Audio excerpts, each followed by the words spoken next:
একটা deep space vessel আচমকা prodigy শহরে ক্র্যাশ করে, যেটার মধ্যে ছিল বেশ কিছু এলিয়েন স্পেসিমেন। সেই শহরের মালিক একজন কম বয়সী ট্রিলিনিয়ার বয় ক্যাভিলিয়ার। তার মনে তো লাড্ডু ফুটছে যে সেই শিপের মধ্যে যে এলিয়েন স্পেসিমেনগুলো রয়েছে সেগুলো এখন তার, সেগুলো নিয়ে সে এক্সপেরিমেন্ট করতে পারবে। তবে সে জানতো না যে তার এই স্বপ্নটাই একটা দুঃস্বপ্নে পরিণত হবে। অন্যদিকে তার বানানো সেই হাইব্রিডগুলো, যাদের শরীরটা একটা রোবটের একটা সিনথেটিক বডি, কিন্তু সরাসরি একটা আসল মানুষের কনসিয়াসনেস তার মধ্যে ইমপ্ল্যান্ট করা হয়েছে, তারা ধীরে ধীরে প্রশ্ন করা শুরু করেছে। সেই বয় ক্যাভিলিয়ার এদেরকে নিজের চাকরের মতন ব্যবহার করছিল, তবে সে ভুলেই তো গেছিল যে এরাও নিজেদের মতন করে চিন্তা করা শুরু করবে। কথা হচ্ছিল এলিয়েন আর্থ টিভি সিরিজটাকে নিয়ে, যেটার প্রথম 4টে এপিসোড আমি অলরেডি একটা ভিডিওতে এক্সপ্লেইন করে দিয়েছি। সেটা না দেখলে কি করছেন ভাই, আমি ডেসক্রিপশনে সেটা লিঙ্ক দিয়ে দিচ্ছি। এছাড়াও এই সম্পূর্ণ এলিয়েন সিরিজের একটা আলাদা প্লেলিস্টই বানানো রয়েছে, তো বাকি এই সিরিজের অন্যান্য কিছু সিনেমা দেখতে চাইলে সেটাও চেক আউট করতে একদমই ভুলবেন না। তো চলো শুরু করা যাক। হে গাইজ, আমি Arnab, welcome to my channel. আর এই ভিডিওতে আমি এলিয়েন আর্থ টিভি সিরিজটাকে সম্পূর্ণ এক্সপ্লেইন করবো। তো কথা হচ্ছিল সেই ডিপ স্পেস ভেসেলটাকে নিয়ে, যেটা নাম হচ্ছে USCSS ম্যাগনাট। সেটা আচমকা তো পৃথিবীতে ক্র্যাশ করেছিল, তবে কেন, আসলে কি ঘটেছিল সেখানে, সেটারই আমরা কিছু ফ্ল্যাশব্যাক দেখতে পাই। আমরা মরো নামক সেই মানুষটাকে দেখতে পাই যে একটা সাইবর্গ, একই সাথে সে কিন্তু সেই শিপের চিফ সিকিউরিটি অফিসার। সে তার ক্রায়ো স্লিপ থেকে উঠে পড়েছে, কারণ সেই শিপে কোনো একটা সমস্যা হয়েছে, ফিউল লিক করছে।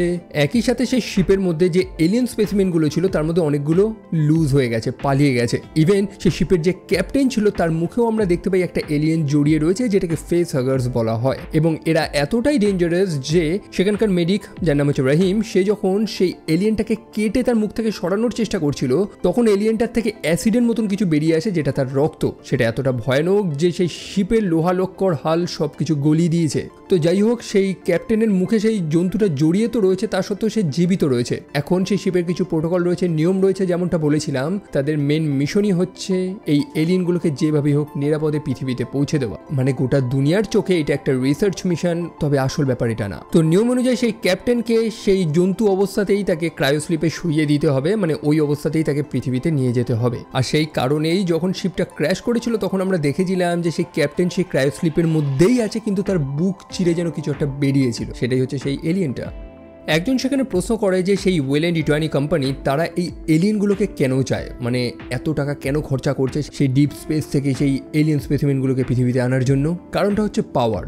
এই গোটা দুনিয়া চলছে এই 5টা বড় বড় কোম্পানির উপরে, যারা বিশ্বটাকে কন্ট্রোল করছে। তো এখানে যার ক্ষমতা বেশি তারাই রাজ করবে। এই এলিয়েনগুলো জাস্ট ক্ষমতা প্রদর্শন করছে না, বরং এদেরকে অস্ত্রের মতনও ব্যবহার করা যেতে পারে, যেটার প্রমাণ আমরা এলিয়েনের অন্যান্য সিনেমাগুলোতেই দেখেছি। অন্যদিকে মরো, যে সেই শিপের সিকিউরিটি অফিসার, সে সব লগগুলো চেক করছে যে অ্যাকচুয়ালি কি সমস্যা হয়েছিল। আমরা দেখেছিলাম সেই শিপে কোনো একটা ম্যাল ফাংশন হয়েছিল, যার ফলে সেই এলিয়েনটা তার খাঁচা থেকে বাইরে বেরিয়ে যায়। কোনো একটা হারামজাদা লুকিয়ে লুকিয়ে এই শিপের ভেন্টটাকে ইউজ করছিল এই শিপের ক্ষতি করার জন্য। অর্থাৎ বহু তেল যে লিক করেছে, এই যে এলিয়েনটা বাইরে বেরিয়ে গেছে, এই সব কিছুর পিছনে একটা মানুষের হাত আছে। মরো কিন্তু সিসিটিভিতে সেটা দেখতে পায়, কিন্তু তার মুখটা সে দেখতে পায় না যে কে সেটা। সেই কারণে সে সবাইকে সন্দেহ করছে। অন্যদিকে সেই শিপের ক্যাপ্টেন, যার মুখে সেই ফেস হাগার্সটা জড়িয়েছিল, সেই অবস্থাতেই তাকে ক্রায়োস্লিপের মধ্যে ঢুকিয়ে দেওয়া হয়েছিল। তবে আচমকা সেই ক্রায়ো চেম্বারটা ফেটে সেই জন্তুটা বাইরে বেরিয়ে গেছে। আপনাদের আগেও বলেছিলাম যে এই এলিয়েনগুলোর লাইফ সাইকেলটা কেমন টাইপের। এই ফেস হাগার্সগুলো এক টাইপের লার্ভা, ডিমের মতন কিছু, সেটা মানুষ বা অন্যান্য কোনো প্রাণীর শরীরের মধ্যে ঢুকিয়ে দেয় এবং পরে সেই লার্ভাটা বড় হয়ে একটা এলিয়েনের আকার নিয়ে বুক চিরে মানুষদের শরীর থেকে বের হয়। তো সেটাই হয়েছে। সেই এলিয়েনটা বেরিয়ে এখন কোথায় গেছে সেটা এখন কেউ জানে না। অন্যদিকে শিপের একজন সায়েন্টিস্ট চিবুজো, সে সেই এলিয়েন্সগুলোকে খাবার দিচ্ছে। সেখানে একটা ছোট সেই রক্তচোষা টিকের মতন একটা এলিয়েন ছিল, স্পিসিস 19। সে বেটা কোনোভাবে নিজের জার থেকে বাইরে বেরিয়ে যায়। এরা যথেষ্ট স্মার্ট, সেই জারটা কিভাবে ওপেন করতে হয় সেটাও সে জানে। অন্যদিকে চোখের মতন দেখতে যে সেই টি অসিলাস নামে যে এলিয়েনটা রয়েছে, সে কিন্তু সেটা দেখতে পাচ্ছিল যে আর একটা এলিয়েন তার জার থেকে বাইরে বেরিয়ে যাচ্ছে। সে সেই সায়েন্টিস্টটাকে সাবধান করারও চেষ্টা করে, তবে সেই সায়েন্টিস্টটা তো কিছু বুঝতে পারে না। আমি আগেও বলেছিলাম যে এই চোখের মতন দেখতে এই মালটা, এই এলিয়েনটা যে কতটা স্মার্ট এবং ডেঞ্জারাস এটা কারোর ধারণা নেই। তো সেই টিকের মতন প্রাণীটা তো বাইরে বেরিয়ে যায়। শুধু বাইরে বেরোয় না, চিবুজো একটা বটলে জল পান করছিল, তার ঢাকনিটা খোলা ছিল। সেই প্রাণীটা তখন সেই জলের বোতলের মধ্যে ছোট ছোট ডিম পেড়ে দেয়। এগুলো জাস্ট কিন্তু কোনো র্যান্ডাম না, বরং ইন্টেনশনালি তারা করছে। তারা যথেষ্ট স্মার্ট। যদিও পরে সেই প্রাণীটাকে তারা দেখতে পেয়ে যায় এবং তাকে তার খাঁচার মধ্যে আটকে দেয়, তবে ততক্ষণে অনেক দেরি হয়ে গেছিল, কারণ চিবুজো সেই জলটা কিন্তু পান করে ফেলেছে অলরেডি। অন্যদিকে চোখের মতন দেখতে সেই এলিয়েনটা টিওসিলাস, তাকে যখন তার স্থানে রেখে আসার তারা চেষ্টা করে তখন লকটা প্রপারলি হয় না এবং সেই এলিয়েনও বেটা বুঝতে পেরেছে সেটা, আর তখনই সে ঠিক বুদ্ধি খাটিয়ে নিজের কাঁচের জারটা ফাটিয়ে বাইরে বেরিয়ে যায়। অন্যদিকে মরো সেখানে একটা মিটিং ডেকেছে, সবাইকে একত্রিত করেছে। যেমনটা বললাম, মরো সবাইকে সন্দেহ করছে, কারণ এই মানুষগুলোর মধ্যেই কেউ একজন এই শিপের ক্ষতিটা করেছে। কে করেছে সেটা সে জানে না। তো সেই আলোচনার দরুন এক টেকনিশিয়ান যার নাম হচ্ছে ম্যালাশেট, সে কিন্তু চিবুজোর সেই জলের বোতল থেকে জল পান করে নেয়, যার ফলে সেও ইনফেক্টেড হচ্ছে। সো এরপরে তাদের প্রত্যেকের নাইটমেয়ার শুরু হয়। মরো যে প্রথম থেকে সেই মানুষটাকে খুঁজছে যে সেই শিপের ক্ষতি করেছে, যে সেই এলিয়েনগুলোকে বাইরে ছাড়িয়ে দিয়েছিল, তাকে খুঁজে পেয়েছে। সেই মানুষটার নাম হচ্ছে পেট্রোভিক, যে চুপচাপ তার ক্রায়োস্লিপ থেকে উঠে এই কাজগুলো করেছে, আবার পুনরায় ক্রায়োস্লিপে শুয়ে পড়েছে যাতে কেউ তার উপর সন্দেহ না করতে পারে। সে ব্যাটা লুকিয়ে লুকিয়ে বয় ক্যাভিলিয়ারের সাথে কথা বলছিল। সেই বয় ক্যাভিলিয়ার জানায় যে সেই শিপের মধ্যে থাকে এলিয়েনগুলো তার প্রয়োজন এবং সেটাকে কিভাবে সেই প্রোডিজি শহরে নিয়ে আসতে হবে সেটার দায়িত্ব পেট্রোভিকের। তার পরিবর্তে পেট্রোভিককে একটা নতুন শরীর দেওয়া হবে, একটা সিনথেটিক বডি, তবে তার চেতনা, তার ব্রেনটা কিন্তু ইনট্যাক্ট থাকবে, মানে তাকে একটা হাইব্রিড বানানো হবে। এই লোভেই সে বয় ক্যাভিলিয়ারকে কিন্তু হেল্প করে। তো আমরা গল্পের শুরুতে দেখলাম যে প্রোডিজি শহরে যে শিপটা ক্র্যাশ করেছিল, আসলে এটা জাস্ট কোনো অ্যাক্সিডেন্ট না, বরং এই বয় ক্যাভিলিয়ারই প্ল্যান করেছিল যাতে তার শহরে শিপটা ক্র্যাশ করে। প্রথম থেকেই তার হাত ছিল এই সব কিছুর উপরে। অন্যদিকে একটা এলিয়েন লুজ হয়ে গেছে, একই সাথে সেই কম বয়সী টেকনিশিয়ানটা ম্যালাশিট, সেও সেই বিষাক্ত জল খেয়ে ইনফেক্টেড হয়ে পড়েছে। সেই ডাক্তার যখন তাকে চেক করার চেষ্টা করে, দেখতে পায় তার শরীরের মধ্যে বেশ কিছু প্যারাসাইট রয়েছে এবং কেটে যখন সেগুলোকে বার করার চেষ্টা করে তখন তার পেট থেকে এক টাইপের গ্যাস রিলিজ হয়, যে গ্যাসেই সেই ডক্টর এবং চিবুজো তারা দুজনেই মারা যায়। একই সাথে সেই বড় একটা জেনোমর্ফ যে অনেক আগেই বেরিয়ে গেছিল, সেই কথাটা তো অনেকে ভুলেই গেছে। তবে মরো সে তো সেই পেট্রোভিককে খুঁজছে এবং তার মুখোমুখি হয়। পেট্রোভিককে সে হত্যা করে ফেলে, তবে অলরেডি সেই শিপের যথেষ্ট ক্ষতি হয়ে গেছে। সেই এলিয়েনগুলো সেগুলো বাইরে বেরিয়ে গেছে। সেই চোখের মতন দেখতে যে সেই এলিয়েনটা ছিল টিওসিলাস, সে ব্যাটা একটা মানুষের উপরে আক্রমণ করে এবং মানুষের শরীরটাকে কন্ট্রোল করা শুরু করে। মানে কতটা ফ্যাসিনেটিং পাওয়ার একটা চোখের মতন দেখতে প্রাণী যে সম্পূর্ণ একটা আলাদা প্রাণীর কমপ্লিট নার্ভাস সিস্টেমটাকে কন্ট্রোল করছে। তো সে বেটা সেই জেনোমর্ফটার উপরে আক্রমণ করে। এখন এদের মধ্যে কিসের শত্রুতা এইটুকুনি আমরা জানি না, প্রবাবলি তারা দুজনেই একে অপরকে আলফা মনে করে। এবং একটা ইন্টারেস্টিং জিনিস আমরা এখানে দেখতে পাই যে সে বেটা সেই জেনোমর্ফকে একটা টাফ ফাইট দেয়। অবশ্যই একটা সাধারণ মানুষের শরীর সেই জেনোমর্ফের আগে টিকবে না, এটাই স্বাভাবিক। তবে সেই এলিয়েনটা সেই মানুষের শরীরটা ত্যাগ করে আবার জেনোমর্ফটার গায়ে জাম্প মেরে বসে, আর যার কারণে সেই জেনোমর্ফটা ছটপট করতে করতে কোনো মতে সেখান থেকে পালায়। মানে জাস্ট ইম্যাজিন করুন যে এই ছোট দেখতে ক্রিচারটা কতটা ডেঞ্জারাস। সেই জেনোমর্ফটা পরে ক্যাপ্টেন জোয়াকে হত্যা করে ফেলে। অন্যদিকে বাকি থাকে একজনই, সে হচ্ছে মরো, যে সরাসরি সেই ইম্প্যাক্ট রুমের মধ্যে লুকিয়ে পড়ে যাতে সেই জেনোমর্ফটা তাকে ধরতে না পারে। একই সাথে সেই শিপটা যখন ক্র্যাশ করবে তাতে যাতে তার কোনো ক্ষতি না হয়। আর তার পরের গল্প সেটা তো আমরা দেখেছি। বর্তমান সময়ে মরো মিস ইউটানির সাথে সাক্ষাৎ করে। মিস ইউটানি জানায় যে সে সেই বয় ক্যাভিলিয়ারের সাথে একটা মিটিং রেখেছে যেখানে তাদের উকিল টুকিল এসে সব ব্যাপারগুলো সেটেল করবে। তবে মরো তো জানে যে উকিল কোনো কাজ করতে পারবে না, কি করতে হবে সেটা মরো জানে এবং মিস ইউটানি তার কথায় রাজি হয়ে যায়। অর্থাৎ মরোর যে যে হেল্প প্রয়োজন সব রকম হেল্প সে এই কোম্পানি থেকে পাবে। অন্যদিকে আমরা ওয়েন্ডিকে দেখতে পাই যে একটা সেই ছোট এলিয়েনকে তো একদম বশে করে নিয়েছিল। সে বেটা বেরিয়ে গেছিল নিজের খাঁচা থেকে, যদিও পরে তাকে আবার আটকে রাখা হয়। তবে ক্রিস খুবই ফ্যাসিনেটেড যে ওয়েন্ডি যে একটা হাইব্রিড, সে কিভাবে একটা এলিয়েনের সাথে কমিউনিকেট করছে। অন্যদিকে তার ভাই অর্থাৎ জোসেফ, সে ওয়েন্ডিকে নিয়ে খুবই চিন্তিত, তাকে নিয়ে বাড়ি চলে যেতে চায়, যেটা তো পসিবল না, সে নিজেও জানে। আসলে সে মনে করছে যে তার বোনকে এখানে লিটারালি ইউজ করা হচ্ছে। সে মনে করছে যে সেই সিনথেটিক বডির মধ্যে এখনো একটা মানুষ জীবিত রয়েছে যার একটা ফ্যামিলি প্রয়োজন। তবে এই বৃহৎ প্রোডিজি কোম্পানি ওয়েন্ডিকে জাস্ট একটা মেশিন রূপেই দেখে, তাই তারা অবশ্যই ওয়েন্ডিকে বাড়িতে যেতে দেবে না। অন্যদিকে নিবস নামক সেই মেয়েটা যার মধ্যে নানান সমস্যা হচ্ছিল, সে উগ্র হয়ে যাচ্ছিল আমরা দেখেছিলাম, সেই কারণে তার স্মৃতিটাকে উড়িয়ে দেওয়া হয়। এই কোম্পানির বিভিন্ন পলিসি নিয়ে ডক্টর আর্থার নানান প্রশ্ন করে বসে যে এরা অবশ্যই রোবট, কিন্তু এরাও তো মানুষদের মতনই, কারণ অরিজিনাল মানুষের স্মৃতি কনসিয়াসনেস এদের মধ্যে রয়েছে, তারা নিজেদের মানুষই তো মনে করে, তাদের সাথে এরকমভাবে ট্রিট করা কি উচিত? তবে এই স্থানে প্রশ্ন করা মানেই আপনি আপনার চাকরি হারাচ্ছেন।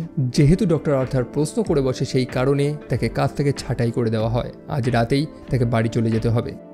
আসলে ডক্টর আর্থার এই হাইব্রিডগুলোকে নিজের ছেলেমেয়েদের মতনই ট্রিট করা শুরু করেছিল। সে এদেরকে যন্ত্রপাতি না বরং মানুষদের মতনই ট্রিট করতো। সে মনে করে যে এদের কাউন্সিলিং প্রয়োজন, এদের বোঝানো প্রয়োজন, কারণ এরা বাচ্চা। এরকম হুটহাট করে স্মৃতি উড়িয়ে দেওয়া, এটাতে একটা খারাপ ইম্প্যাক্ট পড়বে। বাট তার কথা কেই বা শুনবে।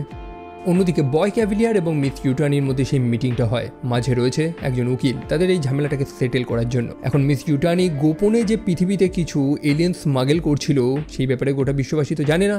বয় ক্যাভিলিয়ারের কাছে এখন প্রমাণ তো রয়েছে, সে চাইলে তারপর কেস করতে পারে, তবে মিস ইউটানি সেটা চাইবে না। সেই কারণে প্রায় $20 বিলিয়ন তাদের ঝামেলাটা সেটেল হয়ে যায়। বয় ক্যাভিলিয়ার সেই প্রত্যেকটা এলিয়েন স্পেসিমেনকে ফেরত দিয়ে দেবে সেই $20 বিলিয়নের পরিবর্তে, তবে কোয়ারেন্টিন শেষ হওয়ার পরে। অফিসিয়ালি 6 সপ্তাহ একটা কোয়ারেন্টাইন ঘোষণা করা হয়েছে, যে নিয়মটা তারা দুজনেই কেউ ভাঙতে পারবে না। এখন মিস ইউটানি তো এটা চায় না। সে তো জানে যে এই কম সময়ের মধ্যে বয় ক্যাভিলিয়ার তার নিজের কাজটা বার করে নিতে পারবে। সেই কারণে সে ইমিডিয়েট সেই এলিয়েনগুলোকে চায়। সেটা করার জন্য সে $50 বিলিয়ন দেওয়ার জন্য রাজি, তবে বয় ক্যাভিলিয়ার রাজি হয় না।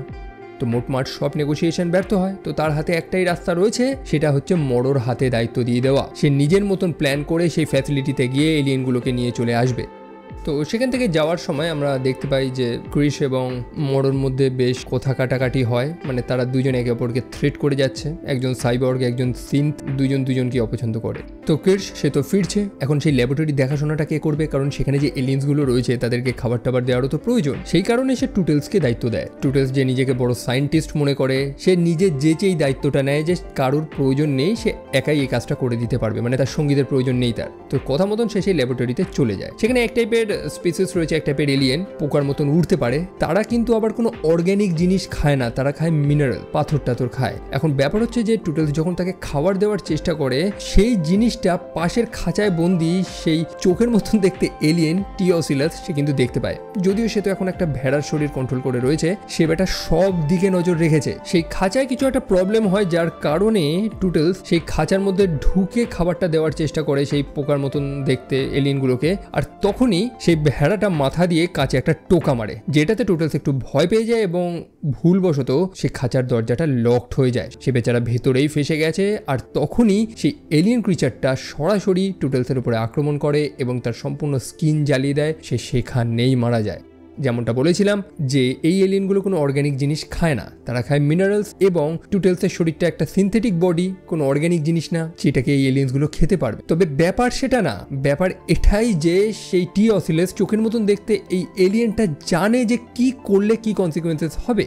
তারপর সে চলে যায় তাকে দেওয়া খাবারগুলোকে খাওয়ার জন্য। তো কতটা ইন্টারেস্টিং একটা এলিয়েন এটা, যে এই মুহূর্তে একটা ভেড়ার শরীর কন্ট্রোল করে রয়েছে, তো তার খাবারও সেটাই প্রয়োজন যেটা এই ভেড়াটাকে জীবিত রাখবে। অন্যদিকে ওয়েন্ডিও ধীরে ধীরে ডক্টর ডেমের উপর দিয়ে বিশ্বাস হারিয়ে ফেলছে, যাকে সে এতদিন তার মায়ের মতন করে ভাবতো। আসলে নিভসের স্মৃতি যে তারা উড়িয়ে দিয়েছে, যেটা ওয়েন্ডি জানতে পেরেছে, এবং সেটা সে পছন্দ করে না। সে চায় যে সবাই তাদেরকে মানুষদের মতন দেখুক, কিন্তু যেভাবে তাদেরকে ট্রিট করা হচ্ছে এটাকে সে মেনে নিতে পারছে না। অন্যদিকে ডক্টর আর্থার সে তো বেরিয়ে যাচ্ছে, তাকে কাছ থেকে বার করে দেওয়া হয়েছে। সেই মুহূর্তে জোসেফ তার কাছে আসে সাক্ষাৎ করার জন্য। জোসেফ অ্যাকচুয়ালি আর্থারের থেকে জানতে চায় যে তার বোন অর্থাৎ ওয়েন্ডি সে কি এখানে নিরাপদ। যেমনটা আমরা দেখেছিলাম যে জোসেফ তার বোনকে নিয়ে এই স্থান ত্যাগ করে চলে যেতে চায়, তবে ওয়েন্ডি এই স্থানেই থাকতে চেয়েছিল। তো সেটাই সে ডক্টর আর্থারের থেকে জানতে চায় যে তার বোন এখানে নিরাপদ কিনা। আর তখন ডক্টর আর্থার মুখে তো বলে না, বরং টাইপ করে তাকে দেখিয়ে দেয় যে না, তার বোন এখানে নিরাপদ না, যত তাড়াতাড়ি সম্ভব এই স্থান ত্যাগ করে সে তার বোনকে নিয়ে পালাক। সেই মুহূর্তে ডক্টর আর্থার লক্ষ্য করে যে সেখানে বাচ্চাগুলোর মধ্যে আর একটা বাচ্চা সে ডিসকানেক্টেড হয়ে রয়েছে, অর্থাৎ টুটেলস, যে একটু আগেই মারা গেছিল সেই এলিয়েনগুলোর হাতে। সেটাকে দেখতেই সে চলে যায় ল্যাবরেটরিতে যে কি হলো। তবে ল্যাবরেটরির বাইরে স্লাইটলি চুপচাপ বসেছিল। আমরা যেমনটা দেখেছিলাম যে মরো কিন্তু স্লাইটলিকে ভয় দেখিয়েছে যে কোনো মানুষকে যদি সে সেই এলিয়েনের ডিমটার কাছে না নিয়ে যেতে পারে, তাহলে স্লাইটলির মাকে মরো হত্যা করে দেবে। সেই ভয়তেই সে একটা জীবিত মানুষ খুঁজছে, আর এখন সে হাতের কাছে পেয়েও গেছে। ডক্টর আর্থার যখন সেই ল্যাবরেটরিতে প্রবেশ করে, তখনই স্লাইটলি বাইরে থেকে দরজাটা লক করে দেয় এবং সেই ডিমগুলো যে খাঁচায় ছিল বন্দি, সেই দরজাটা খুলে দেয়। আর সেটাই হয়, সেই ডিম থেকে একটা ফেস আগার সরাসরি বাইরে বেরিয়ে এসে ডক্টর আর্থারের মুখটা জড়িয়ে নেয় এবং ডক্টর আর্থার মাটিতে লুটিয়ে পড়ে। স্লাইটলির তারপরে যে কাজটা ছিল যে ডক্টর আর্থারকে 1 কি 2 দিনের জন্য একটা কোথাও লুকিয়ে রাখতে হবে, এবং সে ভেন্টের মাধ্যমে ডক্টর আর্থারকে নিয়ে চলে যায় তার ঘরে লুকিয়ে রাখবে বলে। তো সেই স্থানে যে এত জিনিস ঘটে গেল, সেই ল্যাবরেটরিতে এত দুর্ঘটনা ঘটে গেল, কিডস কিন্তু সব কিছু দেখতে পারছে। তা সত্ত্বেও সে বয় ক্যাভিলিয়ারকে একটা সিঙ্গেল ওয়ার্ডও বলে না, জাস্ট চুপচাপ প্রত্যেকটা জিনিসকে অ্যানালাইজ করছে। আর এখানেই আমরা এই সিনথেটিকগুলোর আসল নেচারগুলো বুঝতে পারি। এদের যেভাবে প্রোগ্রামিং করা হয়েছে তারা সেটাই করছে। অন্যদিকে কিরিশ কিন্তু একা না, সেই ঘরে বন্দি আর একটা এলিয়েনের সব কিছুর উপরে নজর রাখছে, অর্থাৎ টিওসিলাস। অন্যদিকে স্লাইটলি তার ঘরের মধ্যে আর্থারকে লুকিয়ে রেখেছে, তবে তার বেস্ট ফ্রেন্ড স্মি সেখানে চলে আসে, যেও সত্যটা জানতে পেরে যায়। স্মি তো প্রচন্ড ভয় পেয়ে রয়েছে, আর একই সাথে যেমনটা বললাম তাদের দেখতে অনেকটা বড়, তবে তাদের ব্রেনটা তো বাচ্চাদের, তো তারা বাচ্চাদের মতনই অ্যাক্ট করবে। স্মি কাউকে এখনো কিছু বলেনি, যেহেতু স্লাইটলি তার বেস্ট ফ্রেন্ড সেই কারণ। অন্যদিকে বয় ক্যাভিলিয়ার সেও জানতে পারে যে টুটেলস মারা গিয়েছে, বা $6 বিলিয়ন সেই হাইব্রিড নষ্ট হয়ে গেছে। তারা সিসিটিভি ক্যামেরা দেখে স্পষ্ট বুঝতে পেরেছে যে এই দুর্ঘটনার পিছনে সেই এলিয়েনটা দায়ী। সে জানে যে তার কর্মের ফলাফলটা কি হবে। অন্যদিকে ওয়েন্ডি যখন সেই স্থানে আসে, সে স্বাভাবিকভাবেই ভয় পেয়ে যায়, কারণ ওয়েন্ডি ভেবেছিল যে তারা মানুষদের মতন ভালনারেবল না, অনেক শক্তিশালী, কিন্তু তাদেরই মধ্যে একজনকে মৃত দেখে তার মনে আরো ভয়টা বেড়ে যায়। সে ফিল করতে থাকে যে এই স্থানে হয়তো তারা সেফ না। সে যখন সেখান থেকে চলে যাওয়ার চেষ্টা করে এবং তাকে যখন সিকিউরিটিরা আটকানোর চেষ্টা করে, তখন ওয়েন্ডি সেই এলিয়েনটার আওয়াজটা বার করতে থাকে। পাশেই সেই জেনোমর্ফটাকে আটকে রাখা হয়েছে, যে এই আওয়াজটা শুনে কাঁচে বাড়ি মারতে থাকে কাজটাকে ফাটানোর জন্য। মোটমাট ওয়েন্ডি সবাইকে সাবধান করে দেয় যে তাকে এখন কেউ আটকাতে পারবে না, আর যদি কেউ চায় তাহলে সে সেই এলিয়েনটাকে কিন্তু বার করিয়ে দেবে। ওয়েন্ডি বুঝে যায় যে এই স্থানটা নিরাপদ না, তার ভাই হয়তো সত্যি কথাই বলেছিল, সেই কারণে সে ডিসাইড করেছে এই স্থান ত্যাগ করে চলে যাবে। তবে সে একা যাবে না, বাকি সবাইকে নিয়ে যাবে, বিশেষ করে নিপসকেও সাথে নিয়ে যাবে, যার এই মুহূর্তে মাথায় একটু সমস্যা হচ্ছে। তবে তারা এই স্থান ত্যাগ করে পালাবে কি করে? তাদের একটা ডিস্ট্রাকশন প্রয়োজন, এবং ওয়েন্ডি সেটাই করে। সেই ল্যাবে বন্দি থাকা বৃহৎ জেনোমর্ফটাকে সে ছাড়িয়ে দেয়, এবং জন্তুরা সেটাই করে যেটা তার কাজ। অন্যদিকে স্লাইটলি এবং স্মি আর্থারকে নিয়ে সেখান থেকে পালানোর প্ল্যান করছে।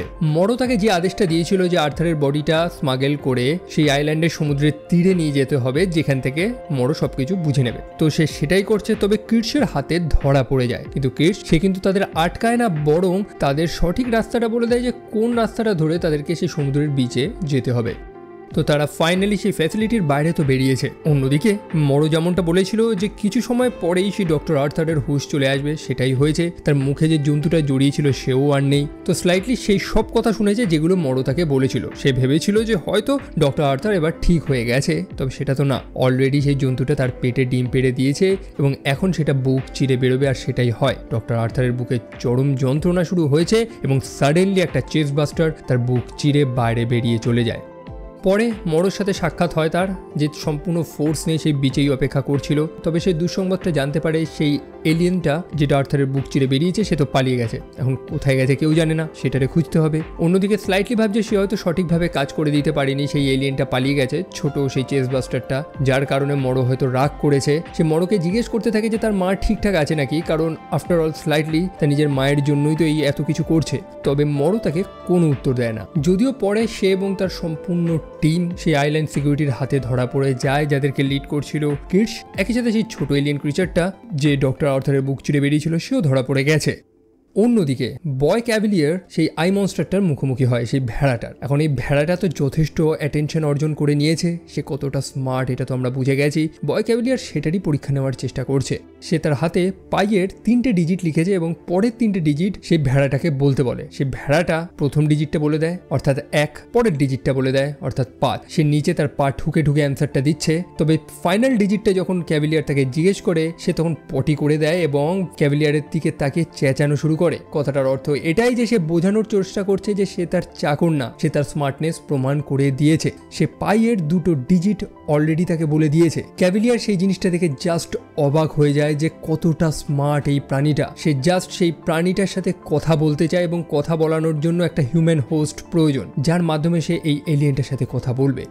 অন্যদিকে ওয়েন্ডি নিবস এবং তার ভাইকে নিয়ে সেই স্থান তো ত্যাগ করে পালানোর চেষ্টা করছে। বহু সিকিউরিটির মুখোমুখি হয় সে, তবে তার যে পোষ্য এলিয়েন তাকে দিয়ে বহু সিকিউরিটির উপর সে আক্রমণ করায়। তবে অবশেষে যখন তারা সম্পূর্ণভাবে ঘেরাও পড়ে যায় সেই ডকে, তখন নিবস একজন সিকিউরিটির উপরে আক্রমণ করে। জাস্ট আক্রমণ না, তাকে হত্যা করে ফেলে। জিনিসটা খুবই ব্রুটাল, এবং এটাও প্রমাণ করিয়ে দেয় যে এই হাইব্রিডরা কতটা ডেঞ্জারাস হতে পারে। অন্যদিকে জোসেফ যে সেই স্থান ছেড়ে পালাচ্ছিল, সে কিন্তু এই খুন খামারি চায় না। সে ওয়েন্ডি এবং নিবসকে একটা বাচ্চাদের মতনই দেখছিল। তবে সে যখন দেখতে পায় যে নিবস এরকম ভয়ঙ্কর একটা কাজ করছে, সে বাধ্য হয়ে নিবসের উপরে গুলি চালায়, মানে এক টাইপের ইলেকট্রিক শক, যেটা নিবসকে টেম্পোরারি অকেজো করে দেয়। তবে এই দৃশ্যটা দেখে ওয়েন্ডি একদমই খুশি হয় না। মানে ওয়েন্ডির নজরে এখন মানুষেরা বাঁচুক বা মরুক তার এখন কিছুই যায় আসে না। যাই হোক, ওয়েন্ডি এবং তার সম্পূর্ণ গ্রুপকে তো খাঁচায় বন্দি করে রাখা হয়েছে। খাঁচা না, অ্যাকচুয়ালি জেলখানায়। তবে এদেরকে কি এখানে আটকানো পসিবল? হিসেব মতন এরা প্রত্যেকে এখনো নিজেদেরকে মানুষ মনে করছে এবং এরা বাচ্চা। তবে এদের যা ক্ষমতায় এরা যদি বুঝে যায় সেটা, তাহলে মানুষেরা টিকতে পারবে না, যেটা বয় ক্যাভিলিয়ার এখনো বুঝতে পারছে না। গোটা আইল্যান্ডের অবস্থা খারাপ। সেই এলিয়েনটা বাইরে ঘুরে বেড়াচ্ছে, একটার পর একটা মানুষদের হত্যা করে বেড়াচ্ছে, সিকিউরিটির সংখ্যা কমে যাচ্ছে। অন্যদিকে মিস ইউটানি তার সৈন্যদের পাঠাচ্ছে এই স্থান থেকে এলিয়েনদের সিকিউর করে নেওয়ার জন্য। ক্যাভিলিয়ারের হাতে একটাই রাস্তা আছে, এখান থেকে পালানো। তবে সে যেন সেই চোখওয়ালা মনস্টারটার কথা ভুলতেই পারছে না। সে এখনো ভাবছে যে যদি একটা মানুষ থাকতো, থ্রুতে সে সেই এলিয়েনটার সাথে কথা বলতে পারতো। অন্যদিকে ওয়েন্ডি যে সেই জেলখানায় বন্দি, তার মধ্যে যে ক্ষমতাটা রয়েছে সেটা তো আমরা দেখেছি। সে যে কোনো লোকাল নেটওয়ার্ককে হ্যাক করে নিতে পারে, আর যেটা করেছে আশেপাশের জেলখানাগুলো খুলে দেয়, সিসিটিভিগুলোকে ব্লক করে দেয় যাতে তাদের উপরে কেউ না নজর রাখতে পারে। এখন জেলখানা যেহেতু খুলে দিয়েছে, তো মরো এবং জোসেফকে যেখানে আটকে রাখা হয়েছিল সেখান থেকে তারা বেরিয়ে যায়। মরো প্রথমেই কিডসের উপরে আক্রমণ করার চেষ্টা করে। তাদের লড়াইয়ের দরুন কিডস যথেষ্ট ড্যামেজ হয়, তবে শেষমেশ সে মরোর শ্বাসরোধ করে তাকে অজ্ঞান করে দেয়। অন্যদিকে সেই ছোট্ট এলিয়েনটা যেটা ডক্টর আর্থারের বুক চিরে বেরিয়েছিল, তাকে সেই বড় এলিয়েনটাও তার খাঁচা থেকে মুক্ত করে দিয়েছে। মোটমাট এই সম্পূর্ণ জায়গাটা এখন একটা নরকে পরিণত হতে চলেছে।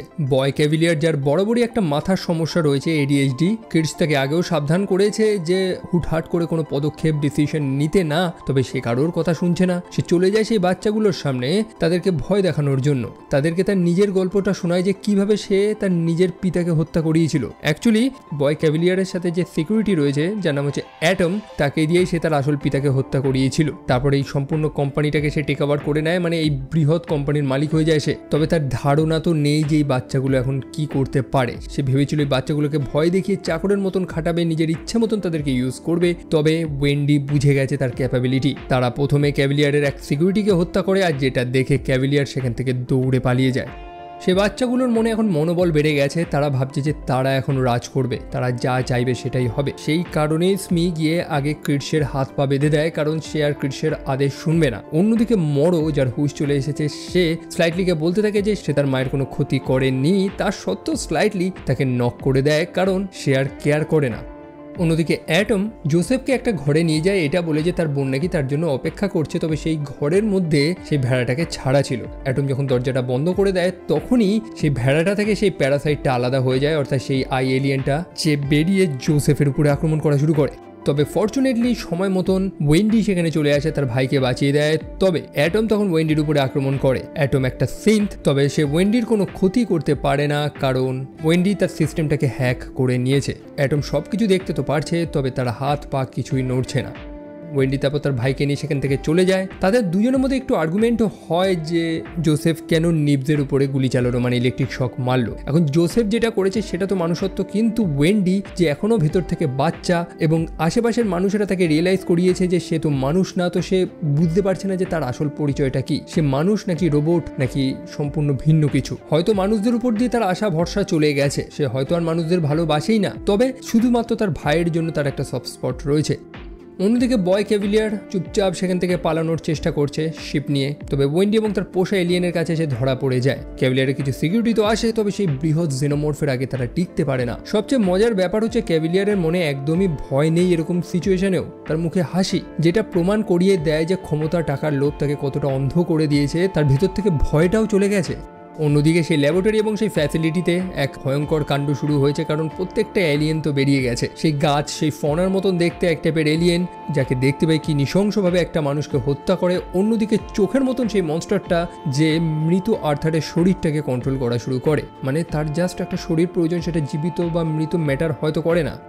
অন্যদিকে ইউটানি তার সম্পূর্ণ ফোর্স পাঠিয়ে দিয়েছে সেই স্থানে আক্রমণ করার জন্য। এটা হচ্ছে ফাইনাল মোমেন্ট, যখন ওয়েন্ডি এবং সেই বাচ্চারা ক্যাভিলিয়ার এবং তার সঙ্গী এবং বাকি সব মানুষদের সেই জেলখানাতেই বন্দি করে রেখেছে, যেখানে একটু আগেই বাচ্চাদের বন্দি করে রাখা হয়েছিল। মোটামুটি এতটা সময় কাটিয়ে ওয়েন্ডি সবাইকে বুঝে গিয়েছে, মানুষদের নেচার, মানুষরা কি চায় সব কিছু সে বুঝে গিয়েছে। এখন আর সে মানুষদের মতন চলতে পারবে না। সে মানুষ না, সে কোনো রোবটও না। সে কি আসলে সেটা সে জানে না, এবং হয়তো জানার প্রয়োজনও নেই। সে এইটুকুনি তো জেনে গেছে যে মানুষেরা তাদের কোনো ক্ষতি তো করতে পারবে না অত সহজে। তাই এখন তারা আর ভয়ে ভয়ে পালাবে না, বরং তারা রাজ করবে। জাস্ট এরকমই একটা কথা।